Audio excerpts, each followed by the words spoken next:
नमस्कार, news room में आप सभी का स्वागत है।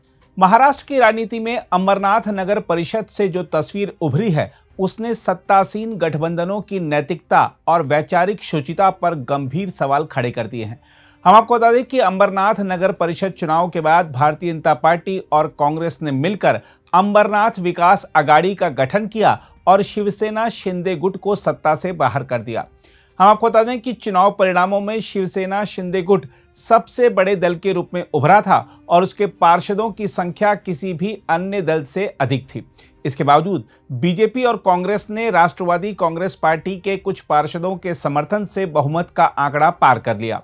इस गठबंधन के जरिए नगर परिषद पर नियंत्रण हासिल कर लिया गया और शिवसेना को सत्ता से दूर कर दिया गया। हम आपको बता दें कि अमरनाथ को शिवसेना का मजबूत गढ़ माना जाता रहा है। यही क्षेत्र शिंदे परिवार की राजनीतिक पकड़ का प्रतीक रहा है। ऐसे में यहां शिवसेना को सत्ता से बाहर करना केवल स्थानीय राजनीति की घटना नहीं रह जाती, बल्कि यह एक बड़े राजनीतिक संदेश के रूप में देखा जा रहा है। बीजेपी और कांग्रेस ने इस गठबंधन को विकास के नाम पर उचित ठहराया है। उनका दावा है कि नगर परिषद को स्थिर और निष्पक्ष प्रशासन देने के लिए यह कदम जरूरी था। वहीं शिवसेना शिंदे गुट ने इस गठबंधन को अवसरवादी, अनैतिक और जनादेश का अपमान बताया है। इसके साथ ही इस घटनाक्रम ने महायुति के भीतर छिपे तनाव को सतह पर ला दिया है और यह स्पष्ट कर दिया है कि सत्ता के गणित के सामने वैचारिक मित्रता अब गौण होती जा रही है। देखा जाए तो अमरनाथ का यह गठबंधन केवल एक नगर परिषद की कहानी नहीं है। यह उस राजनीति का जीवंत दस्तावेज है जहां सत्ता सर्वोच्च है और सिद्धांत एक इस्तेमाल होने वाला औजार बन चुके हैं। वैसे भारतीय राजनीति में यह पहली बार नहीं है जब विरोधी दलों ने हाथ मिलाया हो, लेकिन अमरनाथ का मामला इसलिए ज्यादा चर्चा में है क्योंकि यहां न केवल वैचारिक विरोध को कुचला गया, बल्कि सहयोगी दल को खुलेआम धोखा दिया गया। बीजेपी, जिसने वर्षों तक कांग्रेस को भ्रष्टाचार और कुशासन का प्रतीक बताया, उसी कांग्रेस के साथ वह एक ही मेज पर बैठ गई। दूसरी ओर कांग्रेस, जिसने बीजेपी को लोकतंत्र के लिए खतरा कहा, वही कांग्रेस सत्ता की खातिर उसी बीजेपी की बैसाखी बन गई। यह गठबंधन बताता है कि राजनीति अब विचारधारा की नहीं, बल्कि अंकगणित की हो चुकी है। जहां बहुमत मिलता है, वहां नैतिकता अपने आप दरकिनार हो जाती है। बीजेपी के लिए यह कदम विशेष रूप से सवालों के घेरे में है। महाराष्ट्र में सत्ता बनाए रखने के लिए उसने पहले शिवसेना को तोड़ा, फिर उसी शिवसेना के शिंदे गुट को साथ लिया और अब जब मौका मिला तो उसी सहयोगी को हाशिए पर धकेल दिया। कांग्रेस की भूमिका भी कम चिंताजनक नहीं है। राष्ट्रीय स्तर पर लगातार कमजोर होती कांग्रेस अब स्थानीय सत्ता के छोटे द्वीपों में जीवन तलाश रही है। बीजेपी के साथ हाथ मिलाकर उसने यह स्वीकार कर लिया है कि उसके लिए वैचारिक संघर्ष अब प्राथमिक नहीं रहा। सत्ता में हिस्सेदारी ही उसकी नई राजनीति बन चुकी है। शिवसेना शिंदे गुट के लिए यह घटनाक्रम एक चेतावनी है। केवल सत्ता में होना संगठन की मजबूती का प्रमाण नहीं होता। अमरनाथ में सबसे बड़ा दल होने के बावजूद सत्ता से बाहर हो जाना यह दिखाता है कि राजनीतिक भरोसा केवल संख्या से नहीं चलता। सहयोगियों पर अत्यधिक निर्भरता अंततः राजनीतिक अकेलेपन में बदल जाती है। देखा जाए तो इस पूरे प्रकरण का सबसे बड़ा नुकसान जनता को होता है। मतदाता यह देखकर भ्रमित होता है कि जिन दलों को उसने एक दूसरे के विकल्प के रूप में चुना था, वही दल सत्ता के लिए एक हो सकते हैं। इससे लोकतंत्र में विश्वास कमजोर होता है और राजनीति के प्रति निराशा बढ़ती है। अमरनाथ का गठबंधन महाराष्ट्र की राजनीति के भविष्य का संकेत है। आने वाले समय में नगर निगमों, जिला परिषदों और यहां तक कि विधानसभा स्तर पर भी ऐसे अप्राकृतिक गठजोड़ देखने को मिल सकते हैं। यह घटना साफ कहती है कि महाराष्ट्र की राजनीति अब स्थायी मित्र और स्थायी शत्रु के सिद्धांत से बहुत आगे निकल चुकी है। यहां अब केवल एक नियम बचा है, सत्ता मिले चाहे किसी के साथ भी जाना पड़े। अमरनाथ में जो हुआ वह एक नगर परिषद का फैसला नहीं, बल्कि भारतीय राजनीति का बदलता स्वरूप है। आइए देखते हैं इस मुद्दे पर क्या कह रहे हैं अमरनाथ नगर परिषद के पार्षद। नहीं, हमारा किधर भी गठबंधन हुआ नहीं है। अमरनाथ के इलेक्शन में हम लोग सब अलग अलग लड़े थे। शिवसेना अलग लड़ी, बीजेपी अलग लड़ी, कांग्रेस अलग लड़ी, मनसे अलग लड़ी। उसके बाद में जो भारतीय जनता पार्टी का नगर अध्यक्षों का नतीजा आया, उसमें समर्थन कांग्रेस ने दिया है और बाकी के दलों ने दिया है। गठबंधन नहीं हुआ है।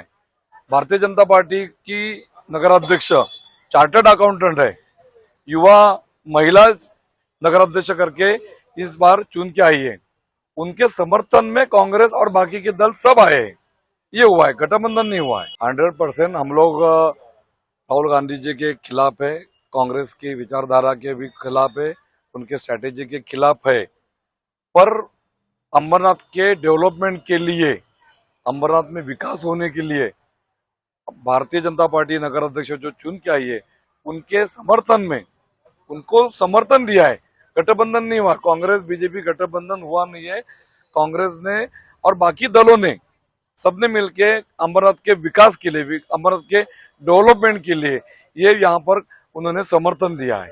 हाँ हुआ ना, नगर अध्यक्ष चुनाव में शिवसेना अलग लड़ी, बदलापुर में भी अलग लड़ी, वहां पर भारतीय जनता पार्टी के नगर अध्यक्ष बन गए।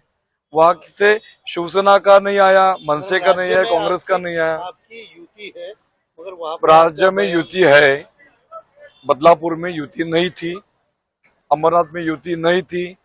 हमारा एक अंडरस्टैंडिंग है, स्थानिक स्वराज्य संस्था जो है लोकल इश्यू पे रहती है, लोकल नेताओं के ऊपर रहती है। उनको मैंडेट दिया गया था अपनी युति करना या नहीं करना, उस हिसाब से कई जगह पे युति हुई, कई जगह पे युति नहीं हुई है। बिल्कुल विवाद नहीं है। यहाँ पर हमने भाजपा ने डिमांड की है कि हमें 5 साल चाहिए। अलायंस होने के पहले हमारी ये डिमांड थी, अभी अलायंस हो गई है और अलायंस में अभी तक महापौर किसका रहेगा, मेयर किसका रहेगा, उसका डिसीजन हुआ नहीं है।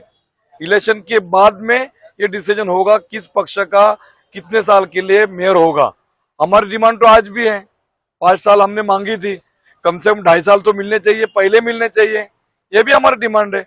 और उसका निर्णय हमारे बीजेपी और शिवसेना के नेता, वरिष्ठ नेता ले लेंगे। अभी विस्तृत मुझे भी जानकारी नहीं है। अभी फिलहाल नगराध्यक्ष को और भारतीय जनता पार्टी को अमरनाथ में सभी दलों ने समर्थन दिया है अमरनाथ के विकास के लिए। मैं फिर एक बार बताता हूँ कि ये जो इलेक्शंस है कॉरपोरेशन की, उसके बारे में अलायंस करना नहीं करना, उसका पूरा डिसीजन स्थानिक नेताओं पर निर्भर रहता है, उनको डिसीजन का अधिकार रहता है। वो मैंडेट पूरा दोनों के नेता ने, नीचे के जो पदाधिकारी है उनको दिया है, उस हिसाब से युति करना नहीं करना वो निर्भर होता है।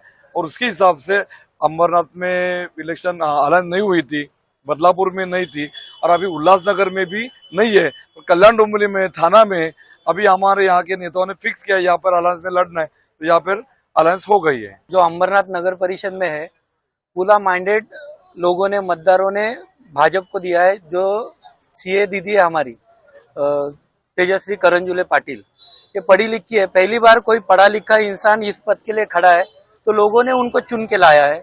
और अमरनाथ का विकास होने के लिए बाकी पार्टियों ने भी उनके समर्थन में आगे आई है कि हमें पढ़ा लिखा इंसान चाहिए जो अमरनाथ का विकास कर पाए।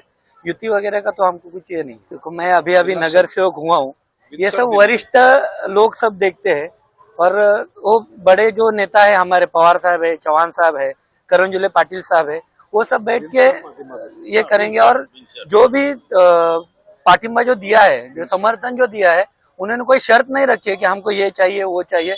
उन्होंने तो अमरनाथ को विकास को लेके, इतने दिन जो विकास रुका था वो विकास होने के लिए उन्होंने हमें पाटिंबा दिया हुआ है। अगर आप भी लेना चाहते हैं देश दुनिया की तमाम जानकारी तो आज ही सब्सक्राइब करें हमारे चैनल को। साथ ही नीचे दिए बेल आइकन को जरूर दबाएं ताकि हर अपडेट आप तक पहुंच सके।